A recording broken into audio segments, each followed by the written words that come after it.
So, magandang araw po sa inyong lahat.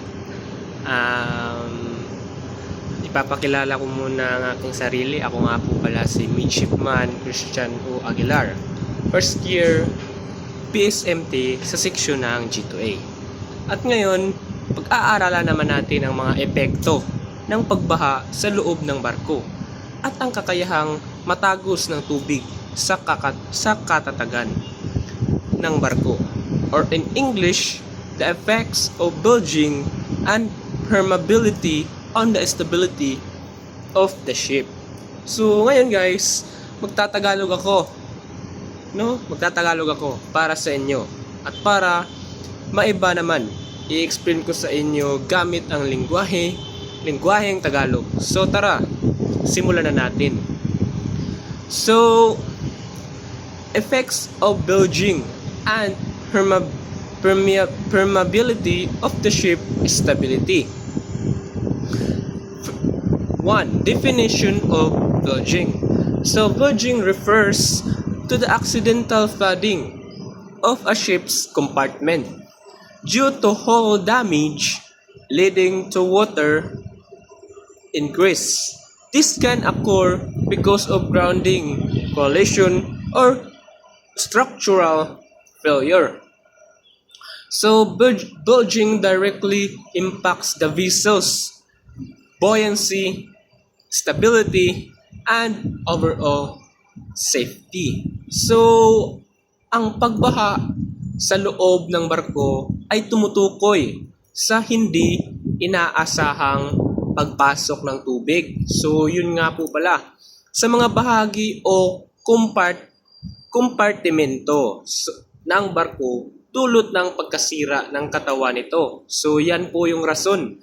Maaari itong mangyari kapag ang barko ay sumayad sa ilalim ng dagat, nakabangga o may sira sa instruktura.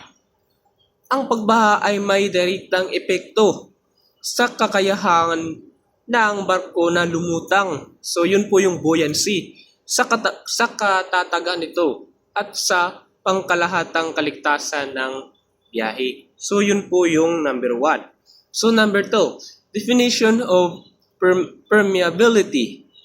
So permeability is a percentage of a compartment's volume that can be occupied by water when it is flooded.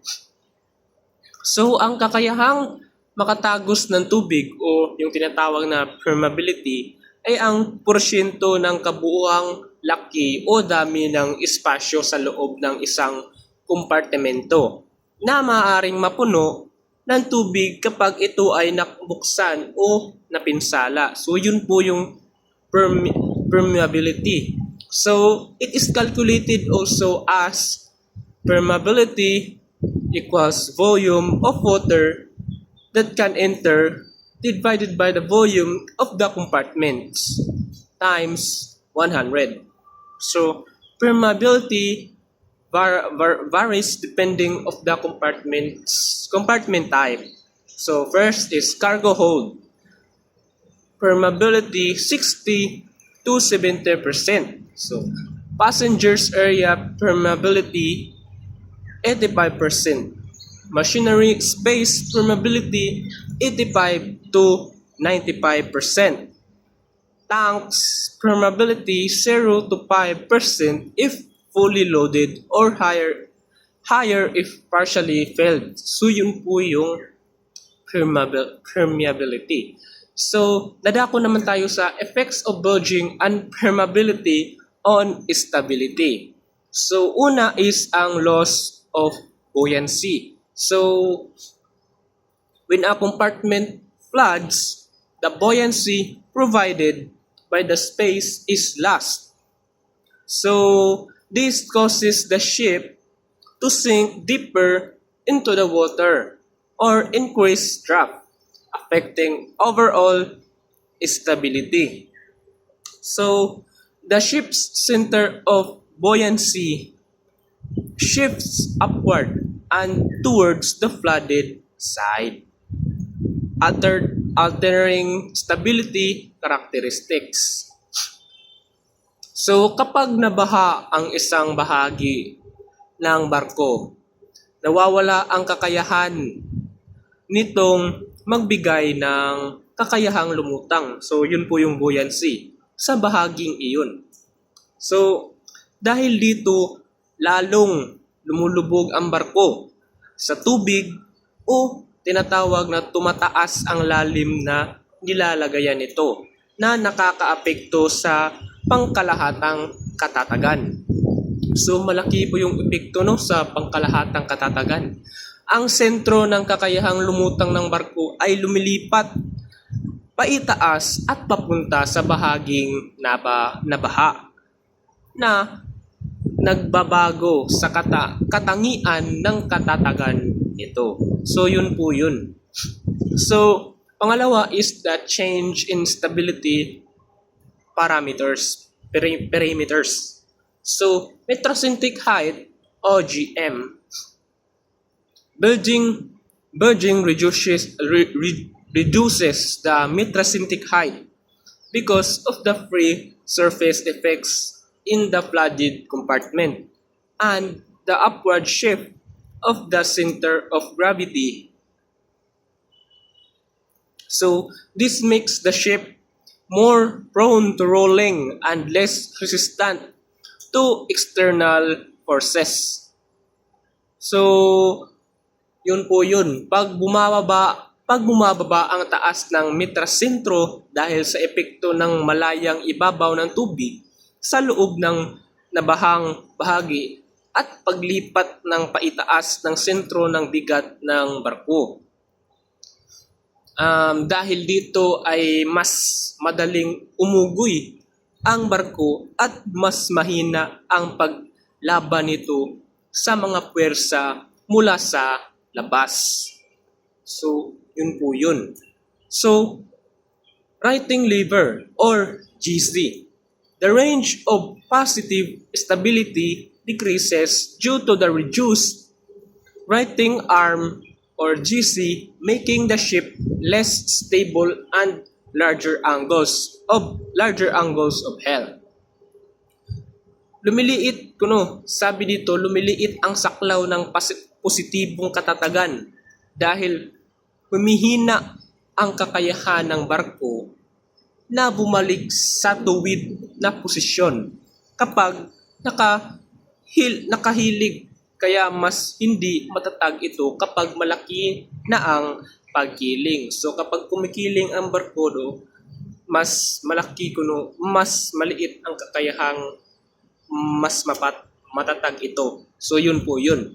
So pangatlo is increased heeling or listing. If bulging occurs asymmetrically, water increases causes the ship to list toward damaged side. The unequal weight distribution exacerbates the effects, further reducing stability. So kung hindi pantay ang pagpasok ng tubig, ihilig o tataob ng bahagya ang barko papunta sa bahaging napinsala. So kapag dito yung napinsala, dun papunta yung tubig. At hindi pantay na pamahagi ng bigat ay lalong nagpalala ng sitwasyon at nagpapahina palalo sa katatagan nito. So yun po yun. So pang-apat is free surface effect. So the water in the flooded compartment moves dynamically with the ship's motion, creating a free surface moment that decreases stability. The impact is more severe in larger compartments with a high permeability. So ang tubig sa loob ng nabahang bahagi ay gumagalaw kasabay ng bawat pagkilos ng barko na lumilikha ng puwersang nagpapahina sa katatagan. So mas matindi ang epekto nito sa malalaking bahagi, no, na may mataas na kakayahang matagos ng tubig.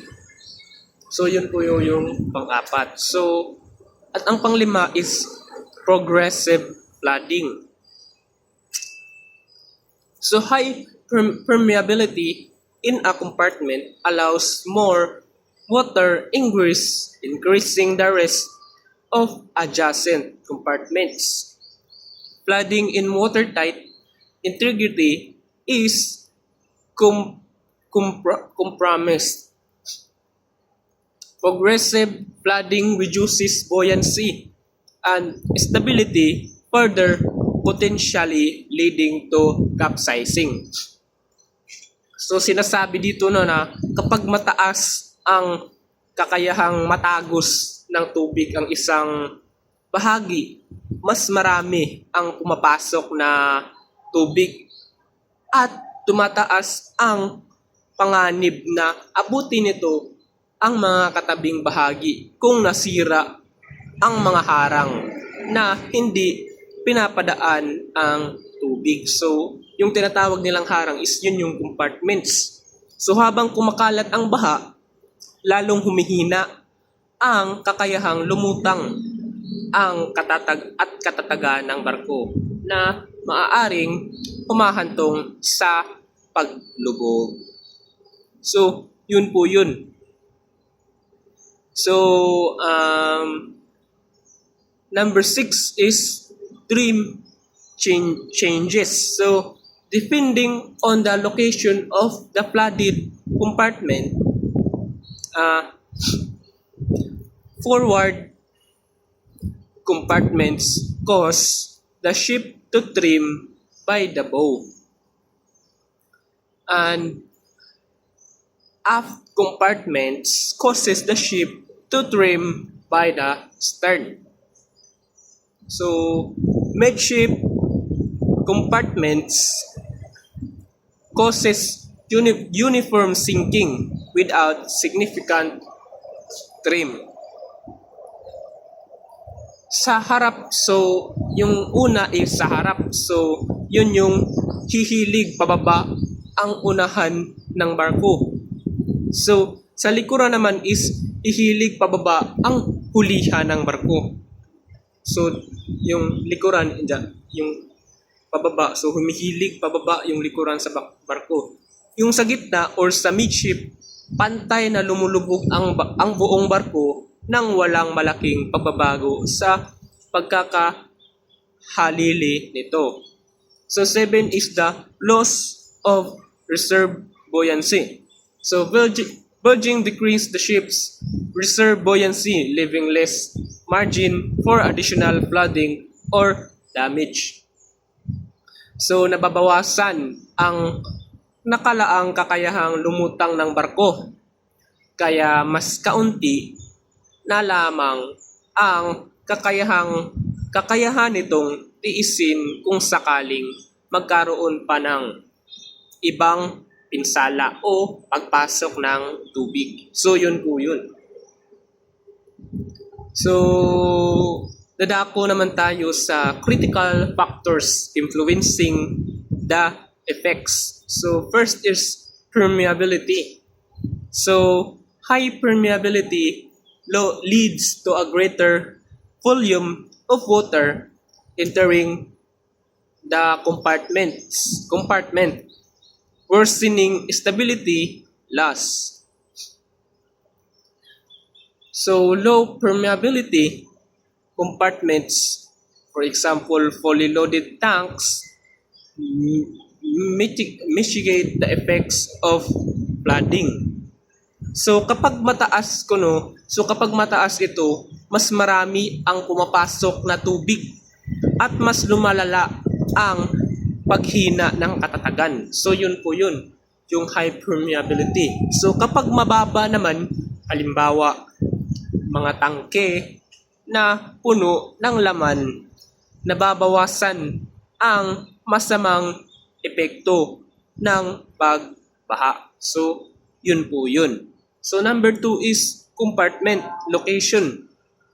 So Flooding in lower compartments, for example, double bottoms, has a more pronounced impact on stability. Bulging near the ship's center line affects trim more than stability, while flooding near the sides or ends impacts both. So sinasabi dito na ang pagbaha sa mga mas mahabang bahagi tulad ng ilalim na bahagi ng katawan ng barko ay may mas matinding epekto sa katatagan nito. So kapag may baha sa ilalim ng barko, no, mas malalim o mas may risk, malaki yung risk na matinding epekto no sa katatagan. So kapag maliit sa gitna, mas naapektuhan ang pagkakahalili ng barko kapag nasa gilid o dulo. Apektado naman ang mga katatagan at pagkahalili. So, pangatlo is compartment size. So, larger compartments cause more severe free surface effects as a greater loss of buoyancy. So, mas malaki at mas matindi ang epekto ng may malayang ibabaw at pagkawala ng kakayahang lumutang kapag malaki ang nabahang bahagi. So, yun po yun. So, pangapat is loading condition. A heavily loaded vessel with minimal freeboard has reduced reserve buoyancy, making bilging more critical.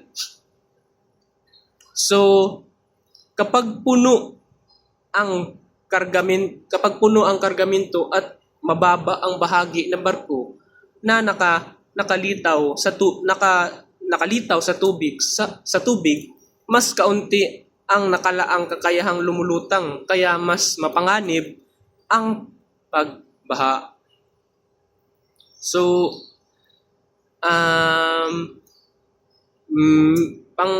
dadako naman tayo sa mitigating the effects of bilging and permeability. Mga paraan upang mabawasan ang masamang epekto sa pagbaha at kakayahang makatagos ng tubig. So, yun po yun. So, una is watertight integrity. So, regular inspection and maintenance of watertight bulkheads, doors, and hatches prevent progressive flooding. So, sinasabi dito is ang regular daw na inspection at pag-aayos ng mga pader, pinto, at lagusan na hindi pinapadaan ang tubig upang maiwasan ang pagkalat ng baha sa ibang bahagi. So, dapat daw is inire-regular ang pag-inspeksyon ng mga sinasabi doon. So, pangalawa is compartmentalization. So, subdividing the ship into smaller watertight compartments limit the extent of flooding and reduce its impact on stability. So, sinasabi dito is ang paghati sa barko sa mas maliit na bahagi ng may sariling mga harang ay naglilimita sa lawak ng pagbaha at nagpapabawas ng epekto nito sa katatagan. So, yun po yung compartmentalization. So, yung compartment is kinahati-hati po yun ang tawag doon. So, pang-apat is baffles and dividers. So, pang-tatlo, installing baffles in tanks minimize the free surface effects during flooding. So, ang pagharang sa loob ng mga tangke ay nagpapahina sa epekto ng malayang ibabaw kapag nabaha ito. So, yun po yun. So, ang pang-apat is ballasting. So, ballasting operation o counter-flooding or redistributing ballast water helps balance the ship and reduce or health. So, ang pagpasok daw o paglipat ng tubig na pagpapabigat ay nakatulong upang ibalik sa tuwid na posisyon ang barko at mabawasan ang pagkiling nito. So kapag may tubig sa loob ng barko tapos nagkiling-kiling yung barko, nakakatulong din yun para bumalik agad. So panglima is damage control plans o mga plano at paraan sa pagharap sa pinsala. So, implementing emergency measures such as deploying pumps to remove water flows or stops progressive flooding. So, ang mga pagsasagawa daw ng mga hakbang sa oras ng sakuna tulad ng paggamit ng mga bomba upang alisin ang tubig ay nakakapagpapabagal o nakakapigil sa pagkalat ng baha. So, pang-anim is stability calculation o pagkakwenta ng katatagan. So, regularly assess damage stability using onboard stability software or manual calculation to ensure compliance with stability criteria. So, sinasabi dito is ang regular na pagsusuri at pagkukwenta ng katatagan ng barko matapos ang pinsala gamit ang mga programa sa computer or mano-manong paraan upang masiguro na sumusunod pa rin ito sa mga pamantayan ng kaligtasan. So, yun po lang lahat. Sana mayroon kayong natutunan. Salamat.